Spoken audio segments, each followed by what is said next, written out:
And of course, for public opinion, it'll likely always remain that if you're doing something, skilling and not talking, you're just instantly a bot, and that's always how it is for public opinion, anyway. Right. Right, and that's just like, well, you guys both, mainly it's about the hobby of playing the game and not about how fast you can do things. If you Yeah, can enjoy it and not just rush through it. I mean, how how many out there have played any game either on the PlayStation or the Nintendo or whatever that we rushed through the game, either use cheat codes or whatever, but then try to go You back and play cheated. it. They try to go back and play it and like, it's no fun. Mm. You well, know, that changes too with age as well. I know. I mean, I was growing up in the '90s, and I didn't, I didn't have an SNES. I wanted one though. I had an N64, and I just cheat everything. It's just how was I go and spend $5 to run a game, but then I just go cheat on it, which just doesn't make sense when I think about it nowadays. And now I have the emulators and stuff, and I can get the ROMs from the games I have and play the games again, and I play them completely legit. I do actually wonder then if it's a larger percentage of younger players that bought in RuneScape. Probably not though, because it can be quite difficult to bot. Uh, Sometimes you need a decent amount of understanding of how everything works to begin botting. Unlike when we had was it iBot, that big website, and it made it very easy. And so what we did have for that long period were a lot of just regular players botting because it was very easy. They didn't have to go out and try and find someone to sell them the program and then figure out how to set it up with the three other programs, and they didn't know how to create a .bat file, and huh. Boy, that really went all over the place. well, I mean, it is true. It does go with the age of the players or the time the players have to play and stuff like that. But and like you said, having the knowledge to use it.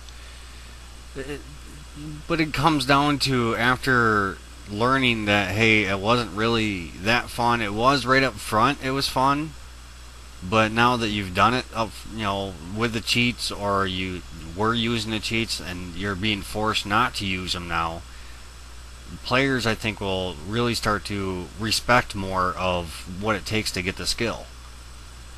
Yeah. Mm. Actually, I just thought of an interesting addition to something we were talking about quite a while ago.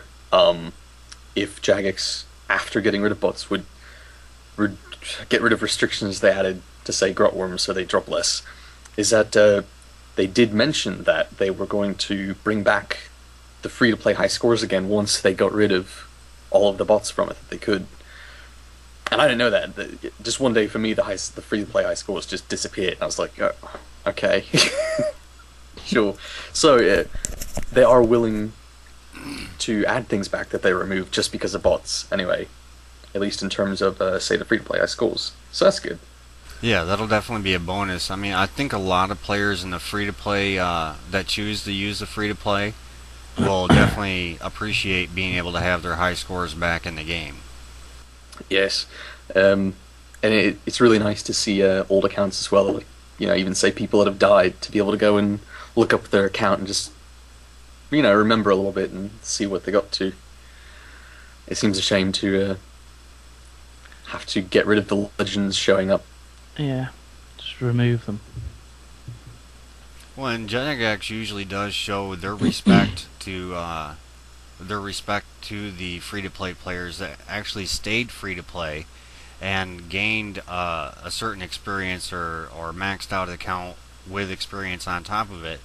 If you guys remember back to one of the very first contests, like videos and stuff like that they did, by honoring certain players for having such a high record without using, as they could detect at the time, any bots or whatever. And when they remove that high scores, it's like a slap in the face to them. Granted, Yeah.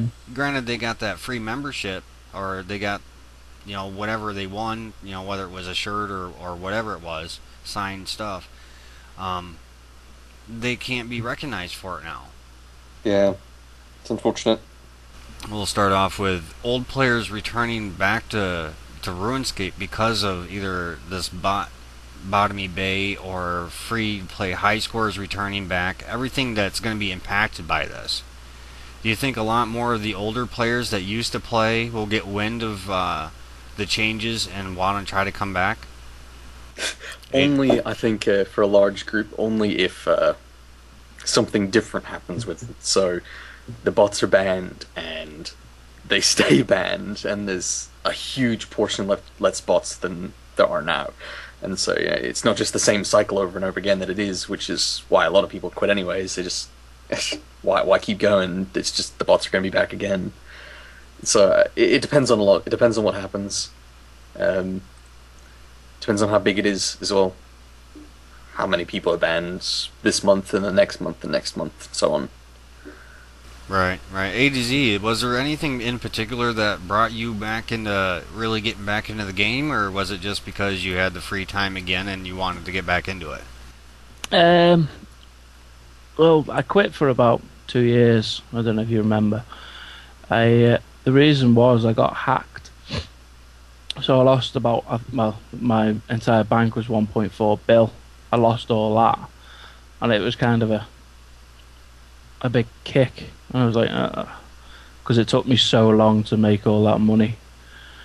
I was actually in Belgium visiting friends who I met on this game, and he'd logged on, and I took my laptop and I logged on it as well. And I thought, I don't know why I'm logging on. There's nothing on my account. And we went and did something. And it was in free to play, sorry. And I think we were just chatting face to face, and we were doing. Honestly, I think it might have been wood cutting, and we made about 100k, but it was just chatting and the time flew. And I thought, yeah, it was actually quite good fun making the money back. So that's what I did.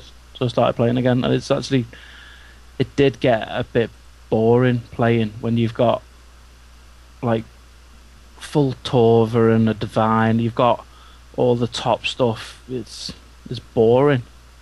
Yeah, I kind of gave up with some recent updates, and I quit. And I gave everything off to my friends. I was like, I'm really done this time. I wasn't. I really wasn't, but I tried because I had stuff to do. It was enough. What ended up happening is that now that I've come back, I ended up having a lot more fun trying to get everything back again in whatever ways I can, just going out and slaying or whatever. It ends up being a lot more fun not having anything than when you had everything you needed.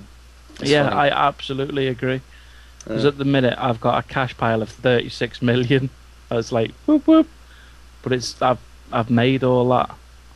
And I've got, like I say, the resources that I bought before. I've spent a few 100 million on a hope that they increase just to make a bit more money. But if one of the regrets I do have, I do wish that the money I had, instead of just leaving it in the bank so I didn't ever lose money, I just wish I put it all into skills. Yeah, there isn't really much having a point or having money if you don't use it. I learned that a lot with games.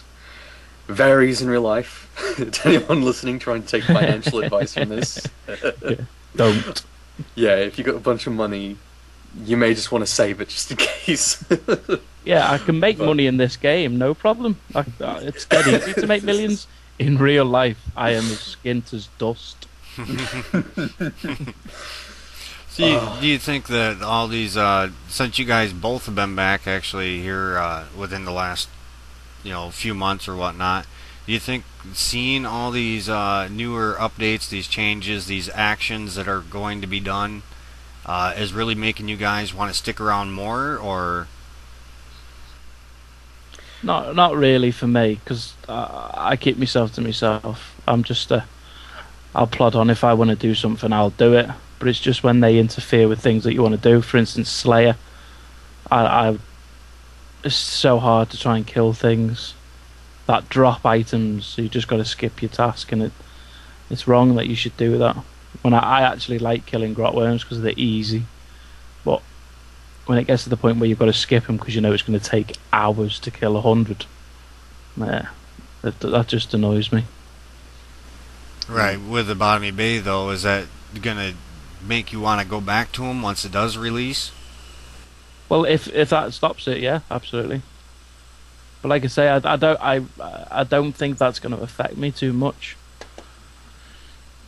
because it's like, unless prices change, I'm buying things. Because at the minute I've got my focus is trying to get 99 smithing. Right. So that's my focus at the minute. I don't really see bots interfering with that, because I've got 99 mine and I can mine all my resources. True. However, if you're just directly buying it, it can affect it, seeing as Yeah. if you went to Avian Seas in the God Wars dungeon, that's all it is just bots. Oh, I tried to go kill Kriara, and it was almost impossible to get kill count to do it because the bots were there to get adamant bars.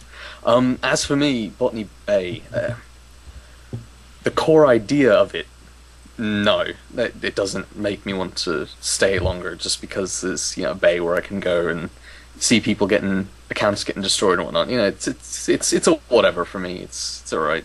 The finger over the head, yes, maybe that might. It's something that has potential. As for core for the update, what would make me stay longer would be if more bots were in fact being banned and the game was clearing up a little bit more from bots. If that were the case with the update, then absolutely, yeah, I'd want to play longer. Yeah. Yeah, I was gonna say, from the forums post from Modmark, and also there's a mod Sabri, I believe it is, that's in the forums about the topic. They both basically did promise that we will see a huge impact on the day it's released, and also from there on out, until basically there are no bots in Botany Bay. So they've have a firm belief that the whole system that they're going to be bringing up is going to be a major one, and is going to be proven to be a solid one. It's not going to be something that the botters are just going to be able to switch the code around and find a way around it.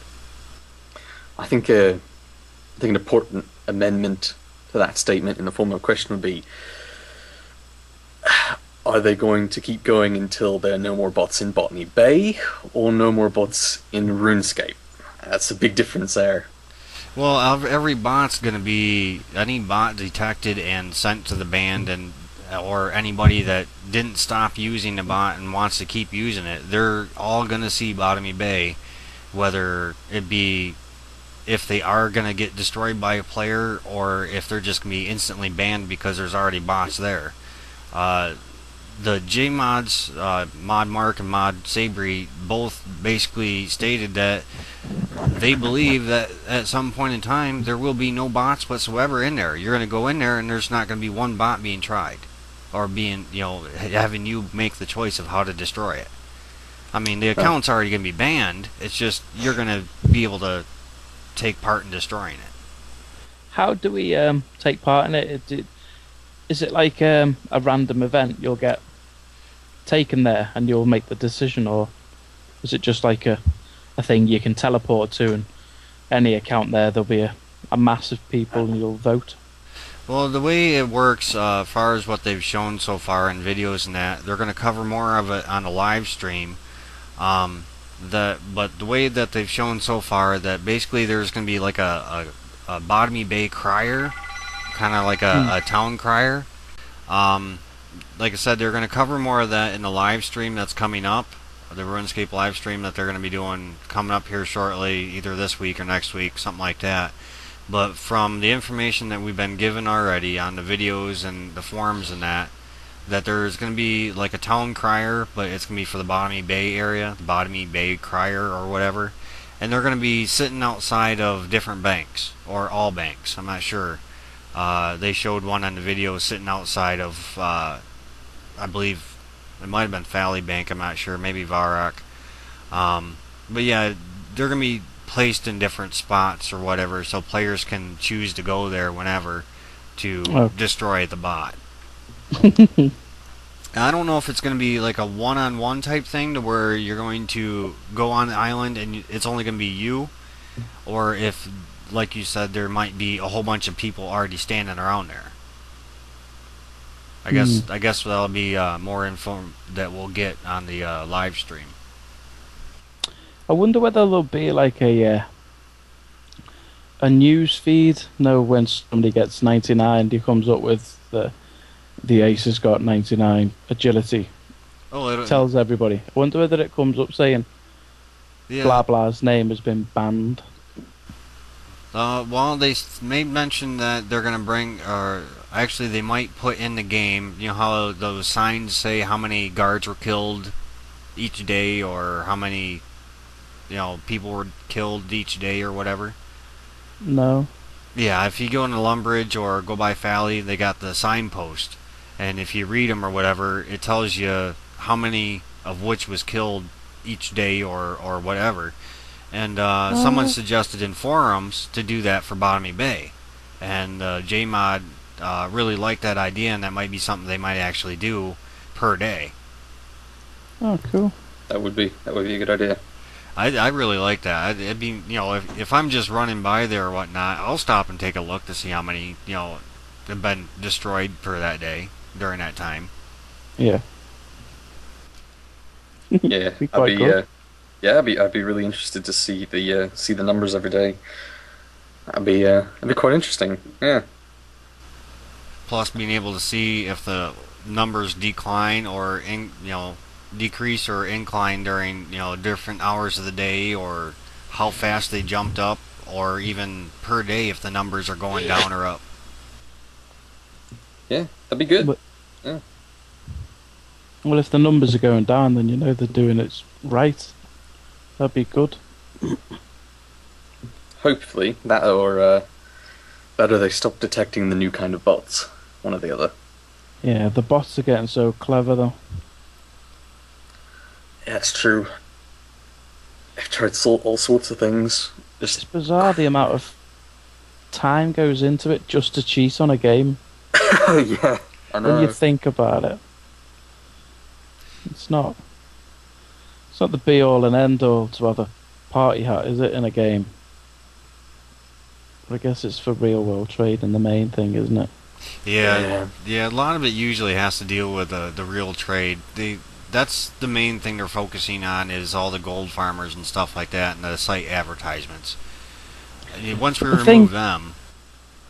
If they've got such a problem with it, maybe I'm thinking stupidly here, but why don't they just sell gold themselves? That was one thing that they've always agreed on, whether it be the old owners that made the company or the new owners. It's still some of the original content crew and stuff like that, like Mod Margearhart. He's one of the original people from when the old owners, the creators of Jagex, was there. That's one thing that they've always agreed on, that they will not sell gold directly. They might do it indirectly through like Squeal or something like that, but they will not do it directly. And really, you look at Squeal, and trying to spend real money to do Squeal just for gold is definitely not cost effective. So, yeah, I prefer if they wouldn't, because it doesn't seem to really help, in my opinion. It would definitely destroy the game. I mean, it's been tried now with Diablo 3, and it obviously isn't really working. It's just a total wreck. And aside from public outcry, it'd be bad. It wouldn't work. Right. People would buy for a while, but after a while, what would really be the point?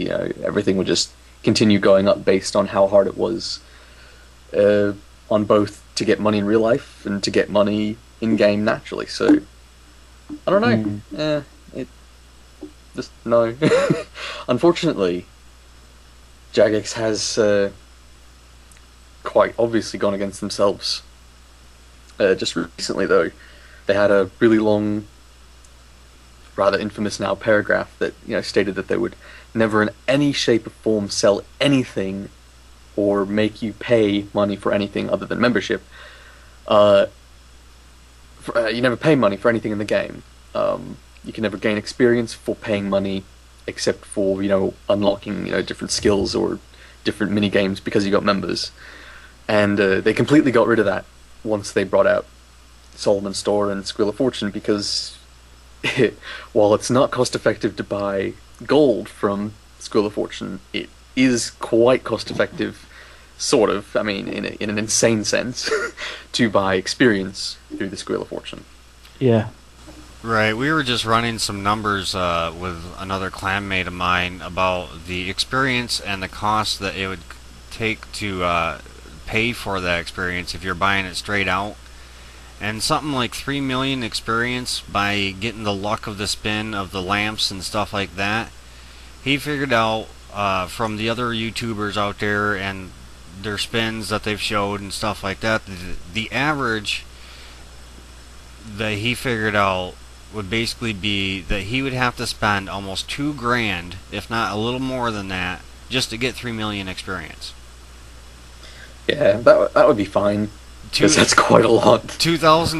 Well, U.S. currency, $2,000 for 3 million experience. I'm sorry, I can just spend like 2-3 days doing that on the game.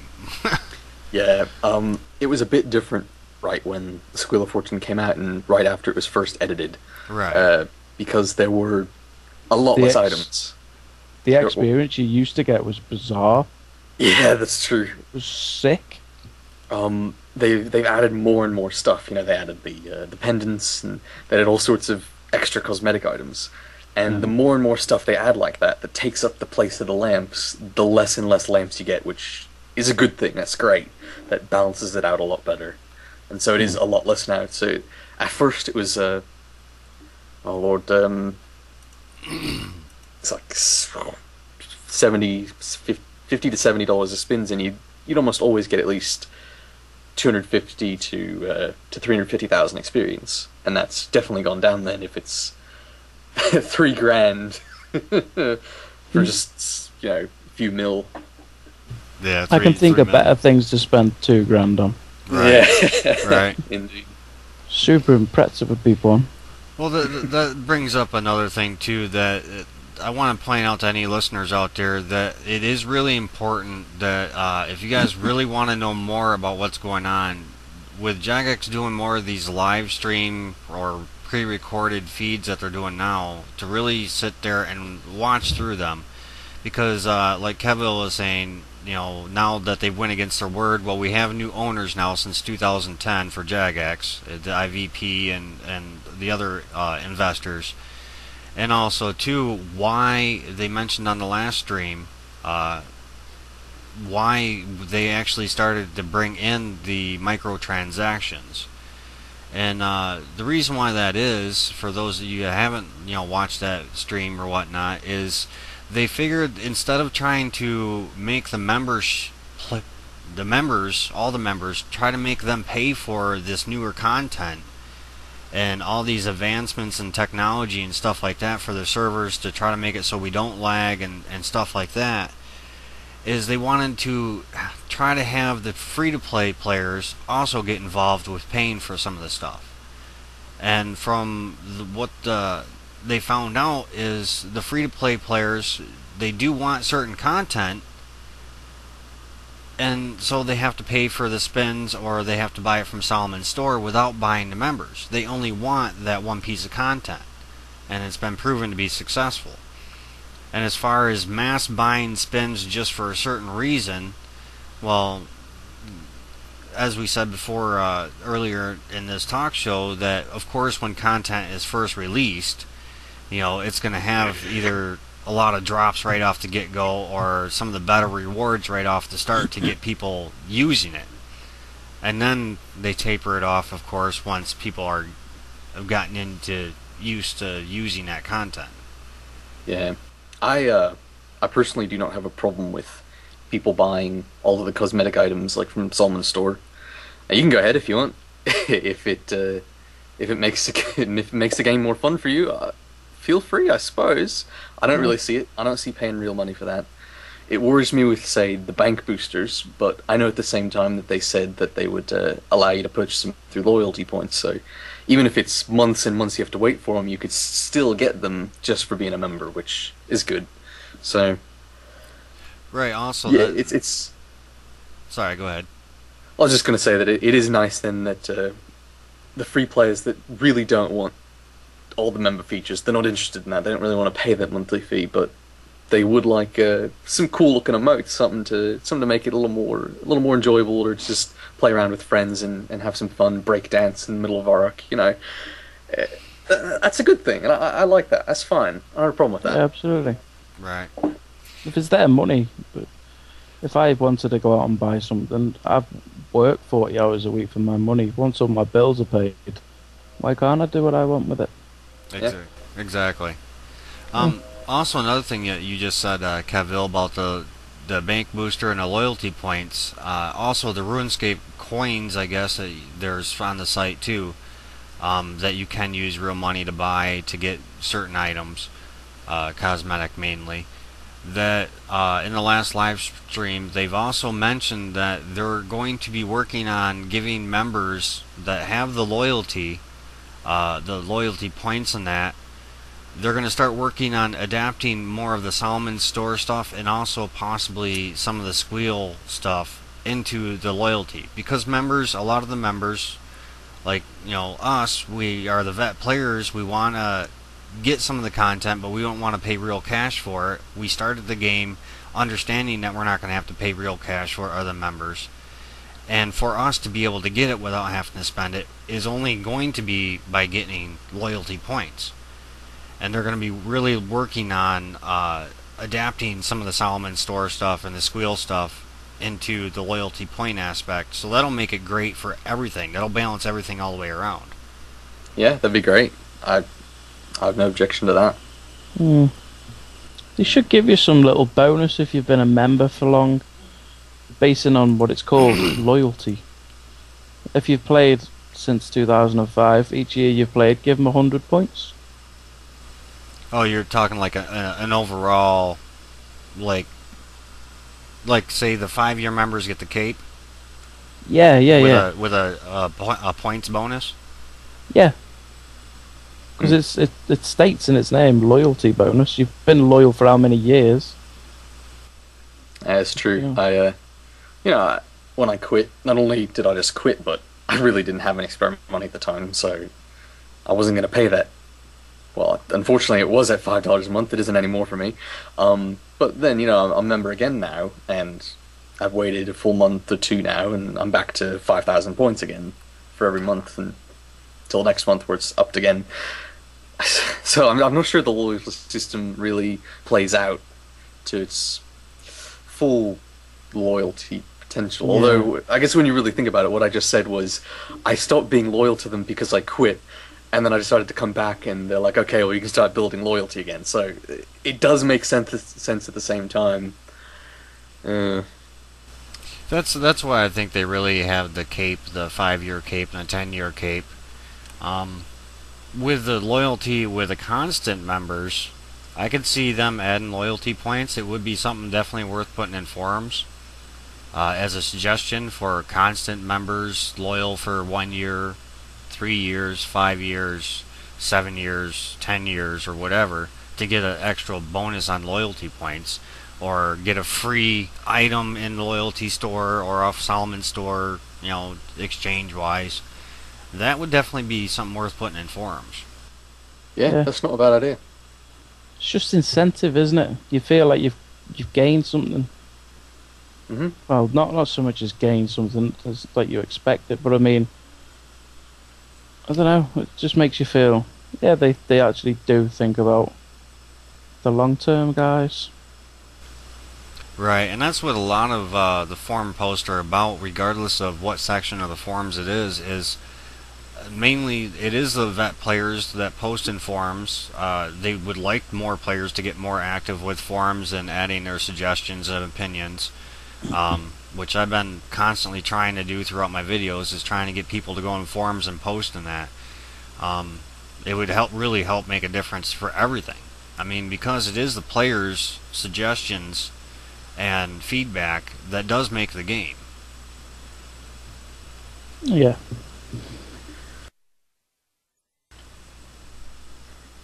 So you mentioned a few times the new owners of Jagex, and you've mentioned also just the last live stream they did, and you've added implications that,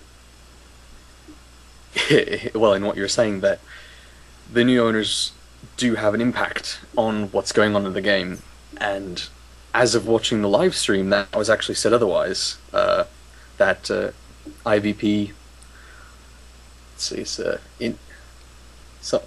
I don't know, something Venture Partners, Insight Venture Partners, that they're everyone's blaming Insight Venture Partners for all of the new content, the new turnaround for the game, the evolution of combat, etc. They're all blaming that on IVP, and by MMG and David Clow, I think his name is, the vice president, they said that it's quite the contrary, that they have never had any say in what has gone on in the game and the new updates and whatnot that have happened.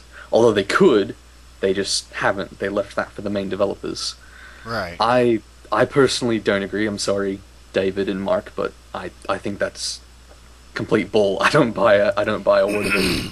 I think IVP definitely said, "Hey, look, here's where the game's going. Here's what we think you should do," and I think that's kind of what's gone on from there. Actually, from what I've looked through and done the research on, I don't really think it's IVP. It might be partially IVP as far as if they had any hiring, say, on the live stream that we've been talking about. They've doubled their employees, and if you look at one of their employees just before the Squeal come out and also Salmon Store and stuff, one of the main employees that they hired was from marketing. And the guy that they hired from marketing came from games that have crumbled, that also dealt with microtransactions. One of the main marketers, he came from the background of actually development, and the sub guy under him came from the marketing department as far as the other games with the microtransactions. So I really don't think it's IVP. I do think it's these new marketing guys, and either someone didn't do enough research on them when they hired them, or they've been wanting to go this direction but didn't really know how about to do it, and they're trying to use these guys as background into finding out what mistakes they made with the other games and not making the same mistakes with RuneScape. Right. Can I just ask what IVP is? Sorry. IVP is Insight Venture Partners, which, well, as just said, is a venture partner group that goes out, they're from America, this specific group, goes out and buys shares in other companies to, whether just to make money off it because the company grows, because, you know, the company now has their money and their support, you know, and they can do more. It's a company that can do more because they have more money. Right. Or occasionally they'll go out and buy companies or games or products that are dying and then try and resurrect them, usually by means of really cheap production or massively changing things and marketing and whatnot. And then a lot of times it works, but it seems mostly just to be for profiteering, and it ends up doing things that, yeah, as Ace said, with other games, it just crumbles. Right. Well, we also have to keep in mind, though, that the Insight Venture Partners were one of the main reasons RuneScape 2 came out. I mean, they were a big money aspect as far as getting the servers online and stuff like that when they came in and back in 2004, 2005. So for them to really buy out the owners now with, you know, one of the owners owning like 10% now instead of the majority, they really have been part of RuneScape right from the get-go, but not completely. So to really, you know, get back into the Squeal and the Salmon Store, it could be also, you know, they could be part of that, but I still think it's mainly due to the marketing department and how they wanted to, you know, try to advance the money. But then again, like they said in the live stream, it is a good way to try to get the free to play players to step in and throw in some money into investing into the game to encourage the growth. So it is a pro and con, checks and balances of ways to keep things, moving forward. And like we've all said, we all agree with cosmetic, but when it comes to the gold and the experience, that's where not so much. It's all iffy. And they have been improving on that. Yeah, it's true. And you're right, yeah. They have been investors for a very, very long time. So it was only recently that they purchased the rest of the majority of the company. Yeah, 2010. Yeah, and see, Andrew left. He took his shares and left, or sold his shares and left. Which Andrew Gower, I'm sorry. Andrew has still 10% into Jagex. Does he? Yeah, this way he has 10%, which kept him within the rights to keep the copyright of the programming and also to use any of the coding for any new games that he does in his new company. Well, if you look at the RuneScape credits, he was actually removed from the credits. Yes, he's been removed, but he still owns a 10% share. I looked up the information on that here just the other day. Okay, I wasn't sure if he'd actually own any shares of the company since he started Fen Research. So I wasn't sure there. Yeah, last time I checked, he still had the 10% shares. And if other people are interested to look it up, the Fen Research, what Andrew has been doing has been basically rewriting the game coding altogether. He's been trying to make a complete whole new system that's going to be more advanced than any other game code out there as far as online playing. So it's definitely going to be interesting what he comes up with. Yeah. Once you're a geek coder, you are a geek coder forever. Sounds like you're coming from experience there. Alright, well, it's been nice talking to you guys for the RuneScape Talk Show, radio style here. It's been nice having you on. Again, we had Adz and Kevill. If you know them in game, give them a shout out. And it's been nice having you guys on. Oh, well, thank you for having us on. It's fun talking. The hours quite literally went by pretty quickly. Well, I've enjoyed this chat. I genuinely have. It's been thoroughly entertaining and educational, if none. So thank you very much for having me on here. And I hope we can do it again sometime, and I mean that. Yeah, next time when we get a couple of decent topics or whatnot to talk about, I'll definitely try to hit you guys up and try to get you on. If not, maybe we can even get a bigger group. It's been nice having a couple of guests each time now, been doing the show. So, yeah, we'll try to hit you guys up later on a different topic. And thank you all for listening. Until next time, have fun and good luck.